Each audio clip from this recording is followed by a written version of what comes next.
네, 여러분께서 안 나오시고 자꾸 양보를 하시니까 제가 마이크 잡을 기회가 많아지는 것 같습니다.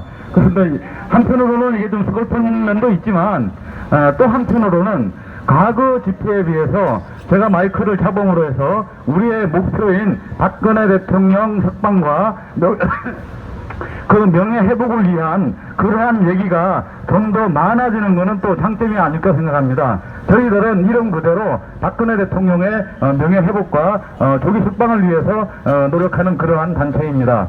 그런 만큼 제가 또 마이크를 잡았으니까 그 관련된 말씀을 또 드리겠습니다. 우리가 과거 탄핵 이후부터 이렇게 차근차근 이제 짚어가는 의미에서 우선 미래재단 K스포츠 문제부터 한번 얘기를 해볼까요? 그 재판에서 그렇습니다. 박근혜 대통령이 직접적으로 뇌물죄를 받은 증거도 없고 또 삼성에다가 청탁을 한 것도 없고 받은 것도 없습니다. 그런데 최순실에 대해서 이제 유죄 판결을 내렸잖아요. 먼저 내려놓고 박근혜 대통령을 강제로 엮기 위해서 그때 나온 말이 뭐였습니까? 제3자 뇌물죄. 그 다음에 최순실과 박근혜 대통령이 경제 공동체로 해서 그 이익을 공유하기로 돼 있었기 때문에 유죄다. 자, 이런 판결이 나왔어요. 묵시적 청탁이라는 얘기도 나왔죠. 이것은 민주국가나 또 자유민주주의 체제에서는 있을 수가 없는 것입니다.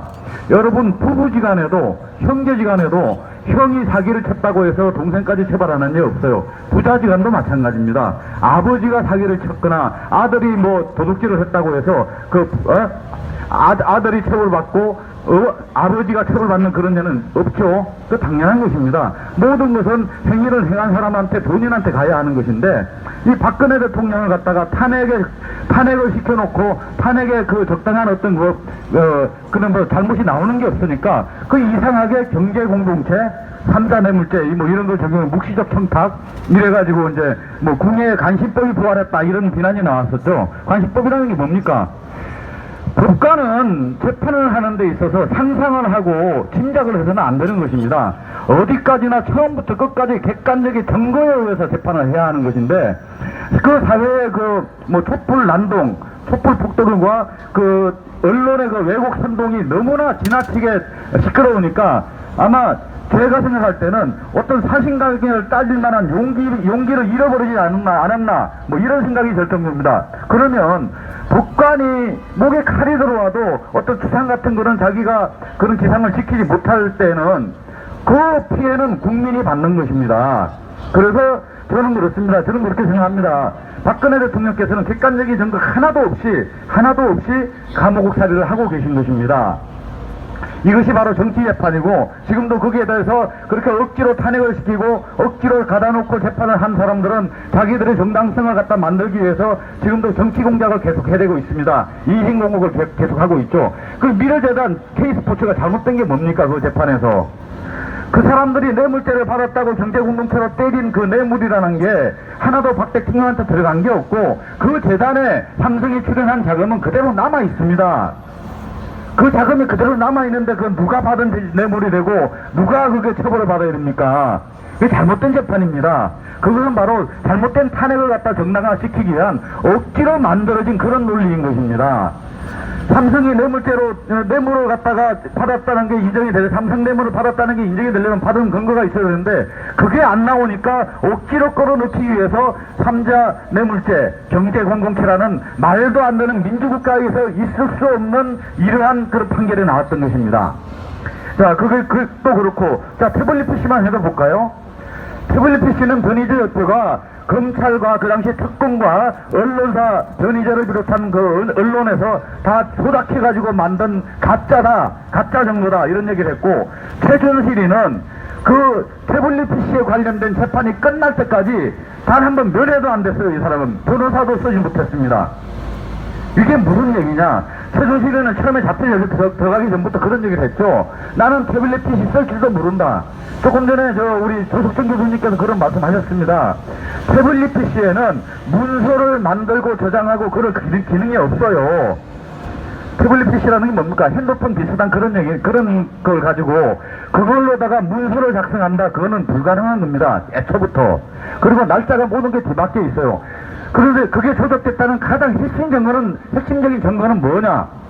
그걸 갖다가 국립과학수사연구소에서 조사를 했잖아요. 그런데 거기서 뭐라고 발표했습니까? 태블릿 PC가 최순실 거라는 증거는 없다. 다시 말해서 태블릿 PC는 최순실 게 아니라는 결론을 냈습니다. 그게 경찰의 그 국립과학수사연구소였고 여기서 나온 얘기고. 그런데 그런 것마저도 왜곡시켜서 보도한 게 언론이에요. 또 한 가지, 태블릿 PC가 그 박근혜 대통령이나 또는 최순실 관련해서, 자, 박근혜 대통령도, 이제 재판에 지금 대법원 재판이 나왔습니다만은, 그 재판 과정에서 변호사가 태블릿 PC 증거를 제출해달라, 증거로 태블릿 PC를 제출해달라 그랬습니다. 그런데, 뭐라 그랬습니까, 검찰에서는? 검찰에서는 결국 그 태블릿 PC를 증거로 제출하지 않았습니다. 아니, 못했죠. 그 정말로 그 국정농단한 증거가 그 안에 들어있고, 그 들어있는 연속물을 갖다 수정하고 고친 그런 내용이 들어있었다면, 검찰이 자기들이 유리한 그런 물증을 갖다가 그 검찰이 갖고 있었잖아요, 증거를. 근데 그걸 제출 안 했을 리가 없죠. 모든 게 조작된 겁니다. 미리부터 언론도 그렇고, 그 촛불 난동 때문에 박근혜 대통령을 탄핵시키려고 준비하는 과정에서 거기에 그 당시 새누리당 반역자 62명이 동조를 했기 때문에 이런 탄핵 사태가 벌어졌던 거예요. 그런데 이 과정에서 문제는 뭡니까? 잠깐만요. 그 USB를 완전히 줄여주세요. USB, 저쪽에. 위에서 두 번째. 예, 그 옆에 거. 예, 완전 내리세요. 지금 음악 소리가 어디서 나오는 거죠? 행문하고는, 예.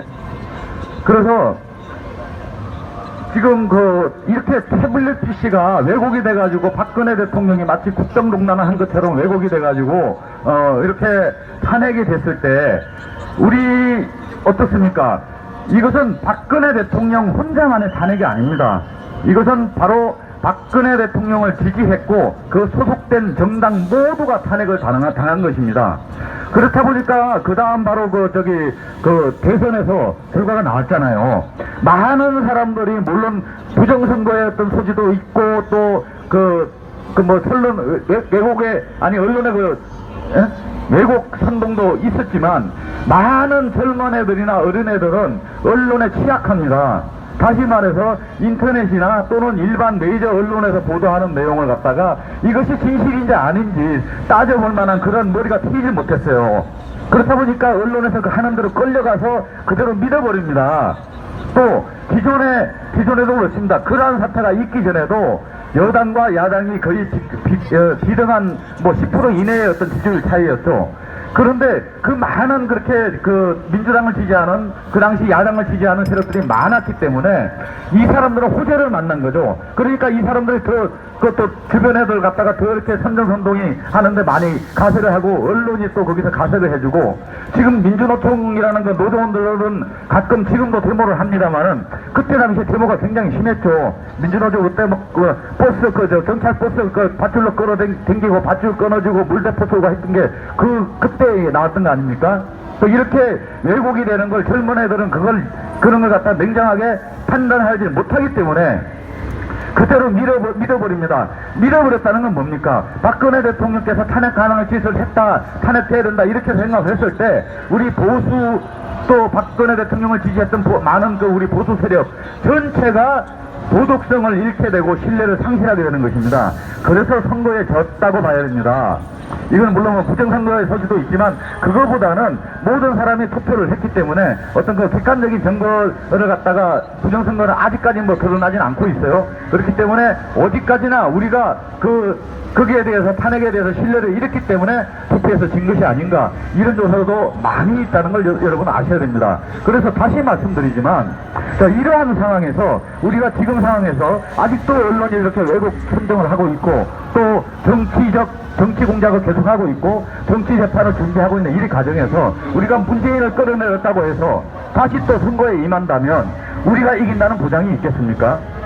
지금으로서는 역시 어렵다고 봅니다. 다시 말해서 문재인을 끌어내리고 지금 사회적 분위기가 바뀌지 않는 한 이런 상황에서 끌어내렸다고 해도 또 다른 지금 잡발들 중에서 예를 들면 박원순이나 또는 그 일당들이 또 집권할 가능성이 많습니다. 왜냐하면 우리 보수 우익 전체가 박근혜 대통령 탄핵으로 인해서 그 신뢰성을 상실했기 때문입니다. 그래서 이러한 분위기를 바꾸고 이러한 그 잡발들을 진정으로 물리치고 우리가 어떤 그 힘을 되찾기 위해서는 잘못된 탄핵을 바로 잡아야 되는 것입니다. 다시 말해서 박근혜 대통령에 대한 명예가 회복이 되어야만 우리 보수 우익 전체의 신뢰가 회복이 될 것입니다. 그래야만 또다시 우리가 선거에 임했을 때도 우리가 이길 수 있는 것입니다. 지금 암만 문재인 끌어내린다고 해서 많은 젊은 애들이 왜곡되어 있고 사상도 왜곡되어 있고 지금도 그렇습니다. 문재인이가 잘한다고 생각하는 젊은 애들이 많아요. 근데 이런 사람들이 또 투표를 하면은 역시 그대로 찍을 것입니다. 아직까지도 정치 공작이 계속되고 있는 한 많은 사람들은 거기에 대해서 잘잘못을 가릴 만한 능력이 없어요. 왜? 언론이라는 영향력은 그렇게 막강한 것입니다. 그래서 그 언론의 폐악에 대해서 서석준 교수님께서 아까도 말씀하셨지만 그래서 우리는 유튜브의 중요성을 많이 강조를 하고 있고 유튜브에 있어서는 아직까지 우리 보수 우익 전체가 어느 정도 그 언론을 갖고 있습니다만은 문제는 뭐냐면 유튜브라는 게 공공성이 있어서 가입한 사람 외에는 볼 수가 없잖아요. 안 보잖아요. 그러니까 나 하나만 얘기해도 생각을 해도 내가 늘 보던 것만 보죠. 그런데 일반 공중파 방송이란 어떻습니까? 내가 듣기 싫어도 지나가다가도 바로 보게 돼요. 식당 가서 밥 먹다가도 식당 주인이 틀어놓은 거기 뉴스에 집중하게 되는 게 사람입니다. 이런 엄청난 그런 그 파괴력의 차이가 있기 때문에 이러한 한계를 극복하기 위해서라도 언론이 물론 제대로 잡혀서 잘못된 걸 잘못됐다 시인하고 지금이라도 뭐가 됐는지 냉정하게 보도를 해주면 되겠지만 박근혜 대통령을 탄핵시키는 데 앞장선 저 언론들이 그 태도를 바꿔서 자기가 잡아놓던 사람을 꺼내서 또 자기들이 무슨 보복을 당할지 모르기 때문에 그런 짓을 안 할 것입니다. 그래서 우리 애국 국민들의 역할이 중요한 것이고 우리의 의지가 그만큼 강한 의지를 가져야 할 필요성이 여기에 있는 것입니다, 여러분. 그래서 우리가 다음번에 기필코 승리하기 위해서는 단순하게 문재인은 물러나라, 문재인 끌어내리자 이런 얘기 이전에 반드시 그 박근혜 대통령 잘못된 탄핵에 대해서 무엇이 잘못됐는가를 많은 국민들에게 우리가 전달을 해야 하고 또 그 과정에서 또 같이 우리가 매도된 보수 우파들의 신뢰성과 도덕성에 대해서도 그 회복을 위해 노력을 할 때 우리가 차기 선거에서도 비전이 있다고 저는 생각이 합니다. 그 지금 상태에서는 보면 또 자유한국당에도 보면 네 분이 일고 있죠. 뭐 친박 비박 이래가지고 이제 서로 싸움이 일고 있는데 어떻게 보면은 뭐 애국당도 있습니다만은 그거보다는 좀 규모가 크고 또 힘이 있는 자유한국당이 바로 서야만 우리도 거기에 힘을 보태줘야 되는데 아직까지 비박과 또는 친박계 이런 다툼 속에서 어떻게 보면은 참 이거 비박계는 친박이 또 득세를 하게 되면 자기네들이 불리해지고 또 자기들이 뭔가 처벌이 받지 않을까 두려움에 떨고 그래서 뒤를 쓰고 자기들이 정권 또 권력을 놓지 않으려고 애를 쓰고 친박계는 박근혜 대통령 탄핵 당한 건 또 억울한데 자기들까지 쫓겨나려고 그러니까 진짜 억울하죠. 그러니까 또 뒤를 쓰고 또 뭐 서로 이게 권력을 갖다가 놓지 않으려고 애를 쓰고 있는데 자 이러한 상황을 갖다가 우리 지켜보는 우리 국민들은 정말 안타깝습니다. 그래서 차기 선거에서 진정으로 우리가 저 보수우파가 이기기 위해서는 우리는 그렇습니다.